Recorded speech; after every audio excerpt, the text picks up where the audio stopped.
Alat peraga kampanye bakal calon gubernur maupun wali kota mulai bertebaran di Jalan Kota Palembang. Akibatnya membuat Jalan Kota Palembang menjadi ramai dengan APK. Atas hal ini, Bawaslu Palembang melalui ketuanya Yusnar mengungkapkan jika mereka belum dapat menertibkan APK tersebut karena masih dalam wewenang Pemkot Palembang. Sesuai Peraturan Wali Kota Nomor 17 Tahun 2017, seperti di tempat sekolah, jalan protokol, pohon dan tiang listrik, alat peraga kampanye dilarang untuk dipasang di lokasi tersebut.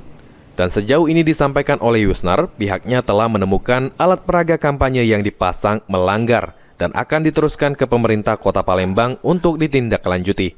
Untuk calon kepala daerah yang saat ini melakukan sosialisasi melalui banner itu tidak masalah, Pak? Tidak masalah, boleh-boleh saja. Dimanapun mereka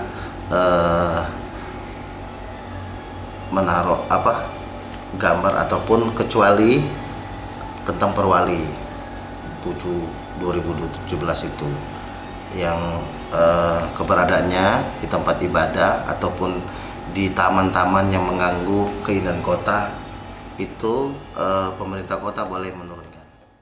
Sementara itu pengamat politik Haikal Al-Hafafa mengatakan maraknya APK para bakal calon kepala daerah disebabkan karena mereka berupaya meningkatkan survei dengan mendapatkan simpati masyarakat. Masa ini adalah kerja-kerja untuk mendapatkan simpati masyarakat. Nah, spanduk yang beredar, baliho yang beredar, perang spanduk atau perang udara istilahnya, itu adalah upaya untuk menjaga agar survei mereka itu akan tetap tinggi. Kalau surveinya sudah tinggi, tapi kalau mereka surveinya rendah, ini adalah upaya untuk menaikkan hasil-hasil survei supaya rekomendasi partai itu akan jatuh ke tangannya. Jadi kalau kita lihat ini merupakan perang udara. Agar apa? Agar setiap bakal calon itu akan digandeng, akan dilirik ya.